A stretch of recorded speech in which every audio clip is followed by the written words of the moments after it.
یہ جو ہمارے 30 سال اس ملک کے بڑے بڑے کرپٹ لوگوں نے، جن ڈاکوؤں نے اس ملک کے اوپر حکومت کی، انہوں نے صرف پیسہ نہیں چوری کیا، انہوں نے ہمارے ملک کی اخلاقیات بھی ساتھ تباہ کر دی۔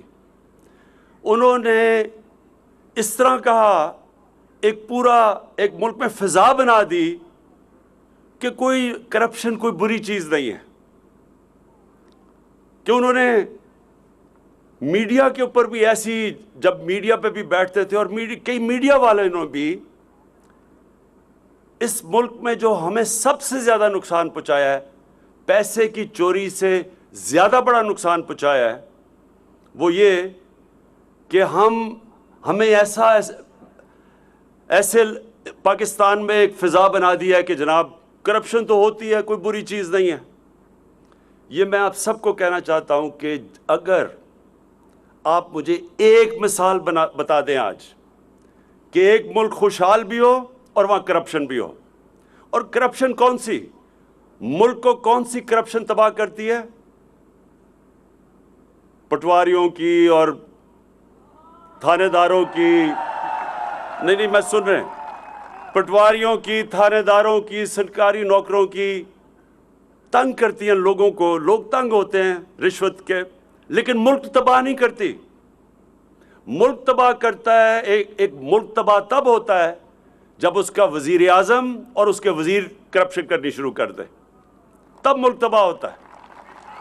اور یہ کیوں؟ اب یہ ذرا سن لیں، کیونکہ میرا کام ہے آپ کی تربیت بھی کرنا، آپ کو سمجھ آنی چاہیے کہ یہ ہو کیا رہا ہے۔ میں جب پرائم منسٹر ہوتے ہوئے جب میں پیسہ چوری کرتا ہوں تو میری مجبوری ہوتی ہے کہ میں وہ پیسہ ملک سے باہر لے کے جاؤں، نہیں تو لوگوں کو نظر آ جائے گا۔ اس لیے میں چوری کرتا ہوں، پہلا نقصان، اس چوری کے پیسے کو جب میں ملک سے باہر بھیجتا ہوں تو میں اس سے بھی بڑا نقصان کرتا ہوں، جس کو منی لانڈرنگ کہتے ہیں۔ اور جب آپ کا پرائم منسٹر شروع ہو جائے چوری کرنے، اور بڑے بڑے اس کے اور اس کے بچوں کے باہر محلات اور لندن کے سب سے امیر علاقوں میں، اور اس کے وزیر بھی پھر شروع ہو جائیں اقامہ لے کے پیسے باہر نکالنا، تو تب وہ ملک تباہ ہوتا ہے اور مقروض ہوتا ہے، تب اس ملک پہ قرضے چڑھ جاتے ہیں، تب وہ ملک کے اوپر یہ گلوں میں زنجیر پڑ جاتی ہے قرضوں کی، تب اس ملک کو جا کے بھیک مانگنی پڑتی ہے دوسرے ملکوں سے۔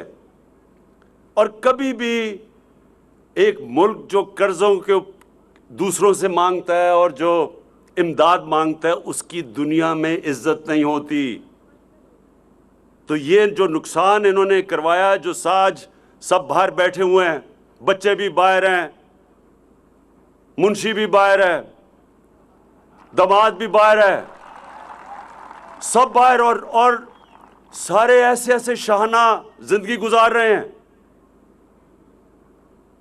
میں بھی ان کی ذرا دیکھ رہا تھا، کوئی ان کی وہ ٹی وی پہ آتا ہے کہ اسحاق ڈار، وہ بھی سب سے مہنگی گاڑی رولز رائس بینٹلی، اس کے بچے بھی Rolls Royce Bentley, Nawaz Sharif کے بھی۔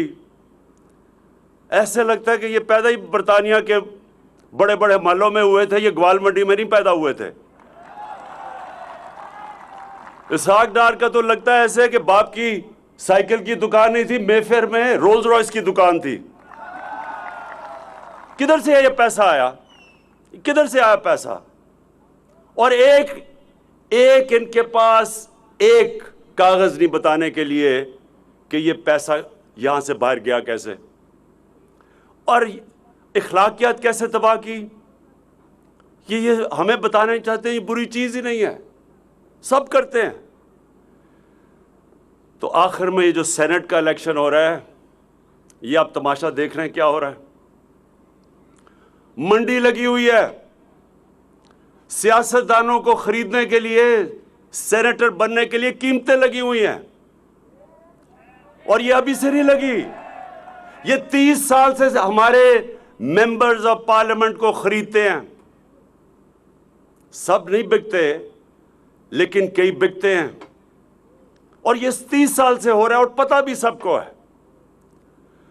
اور ہم کہہ رہے ہیں کہ جناب یہ آپ ممبر آف پارلیمنٹ جو ایک پارٹی کے ٹکٹ پہ ووٹ لے کے آتا ہے وہ بتائے کہ کسے ووٹ دے رہا ہے, کس کو وہ سینیٹر کا ووٹ دے رہا ہے. یہ ساری جماعتیں جمع ہو کے کہہ رہی ہیں کہ نہیں خفیہ ووٹ دو. اب مجھے یہ سمجھائیں کہ آپ ایک وقت پہ تو سب کہتے تھے کہ نہیں جی اوپن بیلٹ ہونی چاہیے, آج آپ کہہ رہے ہیں خفیہ ووٹ دو. کیا یہ تبدیلی کدھر سے آئی ہے؟ میں آپ کو بتاتا ہوں تبدیلی کدھر سے آئی ہے.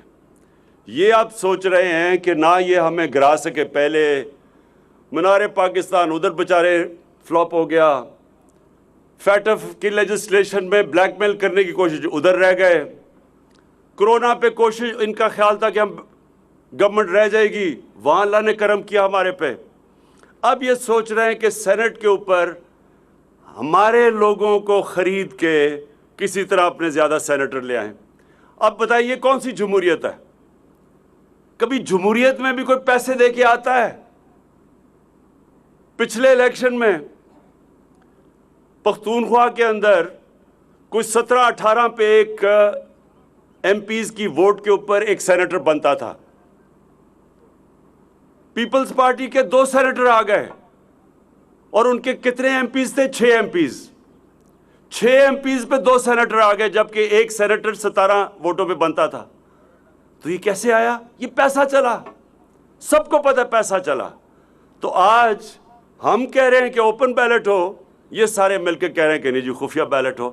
یہ ہوتا ہے جب ایک ملک کی اخلاقیات تباہ کر دی جاتی ہے.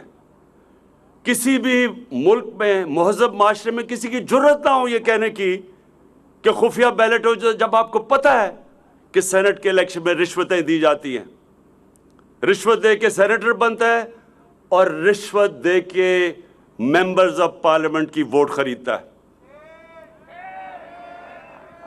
اور جو سینیٹر کروڑوں روپیہ خرچ کر کے بن کے آئے گا وہ کیا عوام کی خدمت کرنے آئے گا؟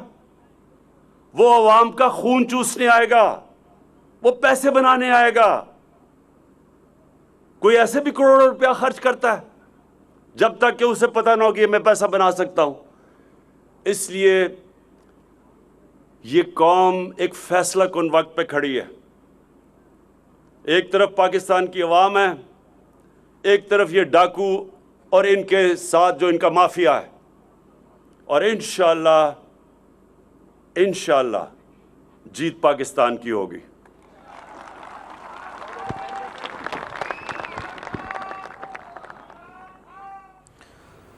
وزیراعظم عمران خان غازی بروتھا میں موجود تقریب سے خطاب کر رہے تھے. وزیراعظم کا دورہ غازی بروتھا, شجرکاری مہم کا بھی آغاز کیا گیا. کرکٹ گراؤنڈ کا افتتاح, 10 بلین ٹری سونامی منصوبے کے حوالے سے موسم بہار کی شجرکاری مہم کا پودا لگایا گیا. ملک امین اسلم نے بھی خطاب کیا. وزیراعظم عمران خان کا خطاب کرتے ہوئے کہنا تھا کہ کھیل کے میدان نوجوان نسل کے لیے بہت ضروری ہیں تاکہ انرجی پازیٹیو اس کو آؤٹ لیٹ ملتا رہے. ان کا یہ کہنا تھا کہ صحت کے تمام مسائل انشاءاللہ ہماری حکومت کے دوران حل کر لیے جائیں گے. پورے پنجاب میں صحت انصاف کارڈ بھی دے دیا جائے گا. سینٹ الیکشن میں کرپشن کے خاتمے کے لیے ہم چاہتے ہیں کہ اوپن بیلٹنگ ہو تاکہ پیسوں کے ذریعے جو خرید و فروخت کی جاتی ہے سینیٹر صوبائی اسمبلی کے ممبران کی, وہ ختم کی جا سکے. صاف اور شفاف الیکشنز جو ہوں اور متناسب نمائندگی کے تحت تمام جماعتیں اپنا اپنا حصہ شفافیت سے